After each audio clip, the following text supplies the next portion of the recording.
اللہ نے ہمیں ایک نماز عطا فرما دی جس کو ہم آج صلاۃ التراویح کہتے ہیں. میرے نبی کے زمانے میں اسے قیام اللیل کہا جاتا تھا. اس لیے حضرت عائشہ رضی اللہ تعالیٰ عنہ کی روایت ہے جس سے 8 رکعت والے حضرات استدلال کرتے ہیں کہ رمضان اور غیر رمضان میں اس کو امام بخاری نے قیام اللیل کا ہی عنوان دیا ہے. آپ نے 11 رکعت سے زیادہ نماز نہیں پڑھی. ایک ضعیف روایت میں ہے کہ آپ نے 3 دن پڑھائی نماز. یہ تو صحیح روایت ہے.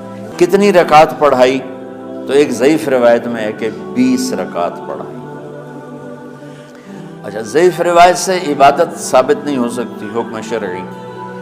تو جب حضرت عمر رضی اللہ تعالیٰ عنہ نے سب کو، اب میرے نبی کے دور میں 3 دن کے بعد آپ تو آئے نہیں کہ کہیں فرض نہ ہو جائے، تو صحابہ اپنے طور پر قرآن سنتے تھے ٹولیوں میں. صدیقی دور میں 2 سال وہ فتنوں میں گزرا، تو اس میں بھی اسی طرح چلا کہ ٹولیوں میں ہوتے تھے. حضرت عمر رضی اللہ عنہ کے زمانے میں حکومت مضبوط ہو گئی، طاقتور ہو گئے. تو ابتدائی سالوں میں نہیں، چند سالوں کے بعد اب مسجد میں تشریف لائے تو لوگ اس طرح کوئی 4 ادھر 4 ادھر 5 ادھر 10 ادھر 20 ادھر، تو کہنے لگے ان کو ایک امام پہ جمع کر دیا جائے تو کتنا اچھا ہوگا. تو آپ نے سب کو اکٹھا کیا اور ابی بن کعب رضی اللہ تعالیٰ عنہ کو امام بنایا اور سب کو ایک نماز پہ جمع کر کے 20 رکعت کا حکم عطا فرمایا. تو حضرت عمر کا یہ عمل اس حدیث کو مضبوط کر دیتا ہے کہ چونکہ میرے نبی نے کہا علیکم بسنتی و سنت الخلفاء الراشدین من بعدی، کہ میری اور میرے خلفاء راشدین کی سنت پر مضبوطی سے عمل کرنا. تو حضرت عمر کا جو 20 رکعت طے کرنا ہے، اگر ان کا اپنا اجتہاد ہے تو بھی ہمارے لیے عمل کے لیے کافی ہے، اور اگر ان کو یہ یاد ہے کہ میرے نبی نے 20 پڑھی تھیں تو اور زیادہ اچھی بات ہے. لیکن بہرحال جو 8 پڑھتا ہے ہمارا اس پہ بھی کوئی اعتراض نہیں، چونکہ وہ بھی حدیث کے ساتھ بات کرتا ہے، اور باقی پوری امت 20 پڑھتی ہے ان پر بھی اعتراض نہیں. میں ایک جگہ سے گزر رہا تھا، نماز کا وقت ہو گیا، اہل حدیث کی مسجد تھی، میں وہاں نماز پڑھنے چلا گیا تو ایک بہت بڑا اشتہار لکھا ہوا تھا 20 تراویح ثابت کرنے والے کو 5 لاکھ روپے انعام. کہ 20 تراویح، سینکڑوں سال سے امت کا عمل 20 تراویح آ رہا ہے. تراویح کا نام جو پڑھا مجھے یوں لگتا ہے کہ اہل مکہ، یعنی اہل مکہ جو تھے نا، وہ 4 تراویح پڑھ کے ایک طواف کرتے تھے. تو وہ آرام کے لیے ہوتا، ترویحہ آرام، تھوڑی دیر کا آرام.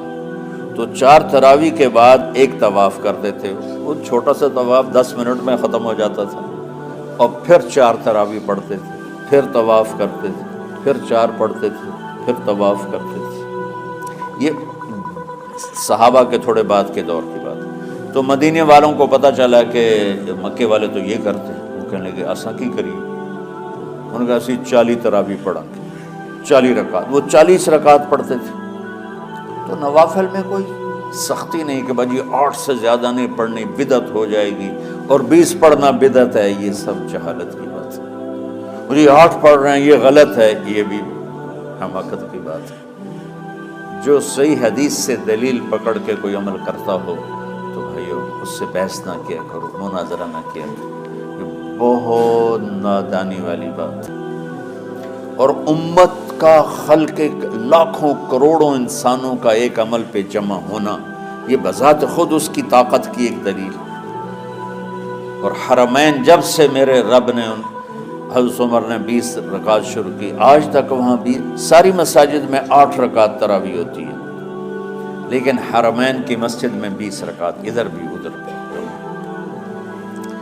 اور یہ جو وہ وہاں ختم قرآن پہ دعا نہیں مانگی جاتی، یہ کس کا عمل ہے؟ حضرت عثمان. حضرت عثمان نے اپنے دور خلافت میں تراویح پڑھانے والے سے کہا جب قرآن ختم کرو تو دعا کرنا. وہ کہنے لگے جی کیا دعا کروں؟ کہ جو تیرے دل میں آیا کرنا. تو ختم قرآن کی رات تراویح کی آخری رکعت میں من الجنت والناس کے بعد دعا کے لیے ہاتھ اٹھانا، یہ حضرت عثمان رضی اللہ تعالیٰ عنہ نے اس کو زندہ فرمایا۔ اور امام دعا کرتا تھا 1 منٹ 10 منٹ 20 منٹ جتنے بھی، اور پیچھے لوگ آمین کہتے تھے۔ وطر کی جماعت نہیں ہوتی تھی، وطر کو باجماعت حضرت علی رضی اللہ تعالیٰ عنہ نے شروع کی کہ وطر کو بھی باجماعت پڑھا جائے، تو یہ ان کی سنت ہے کہ وطر کو باجماعت پڑھا گیا۔ تو اب یہ لہٰذا یہ سارے سنت جو کام ان خلفۂ راشدین سے ہوا وہ بھی سنت ہے۔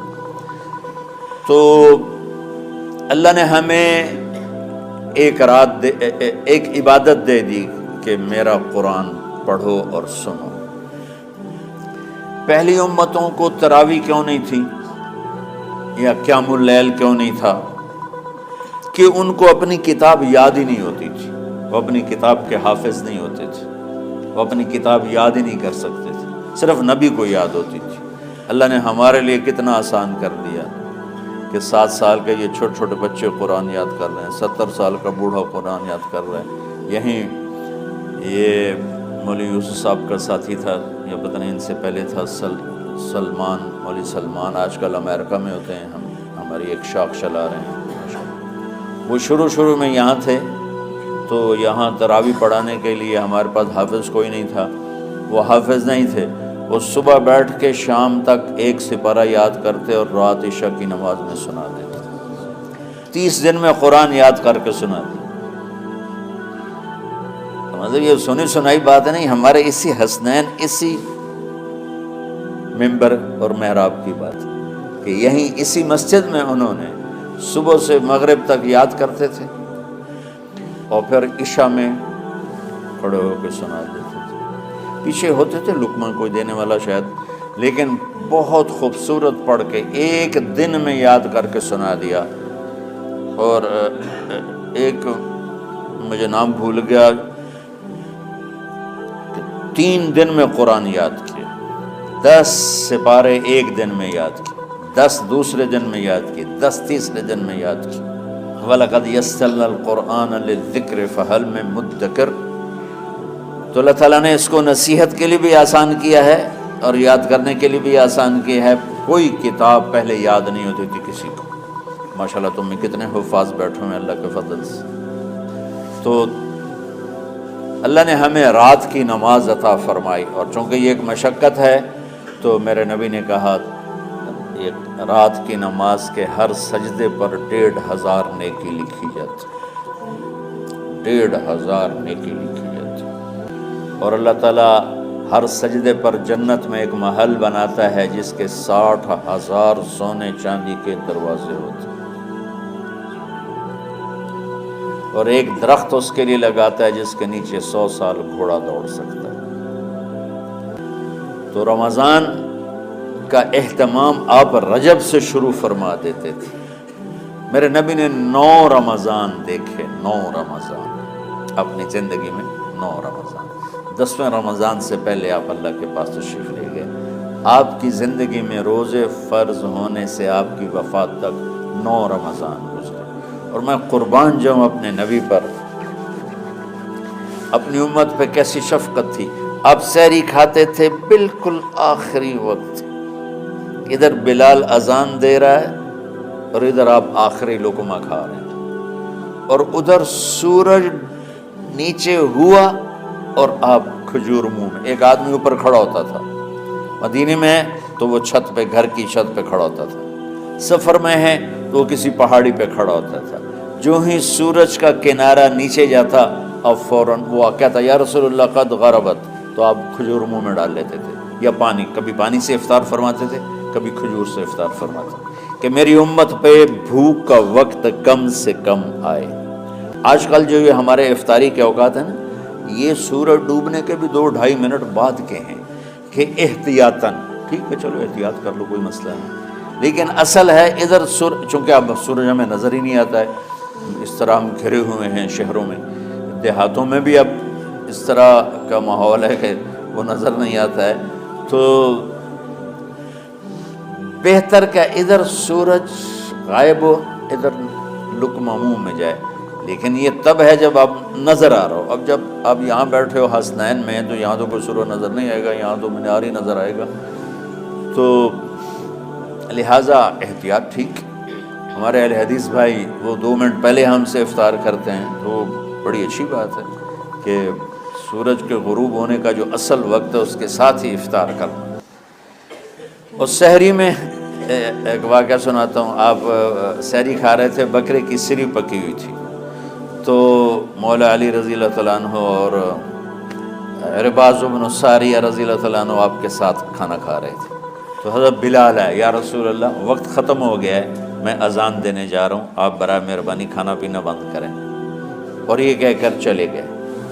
چھت، ایک انصاری عورت تھی، اس کے گھر کی چھت پہ چڑھ کے اذان دیتے تھے، چڑھنے لگے تو پھر واپس آئے کہ دیکھوں اللہ کے نبی نے کھانا چھوڑ دیا یا نہیں، آگے دیکھا تو وہ کھا رہے تھے، انہوں نے کہا یا رسول اللہ واللہ لقد اصبحت، یا رسول اللہ اللہ کی قسم سحری کا وقت ختم ہو گیا، صبح ہو گئی۔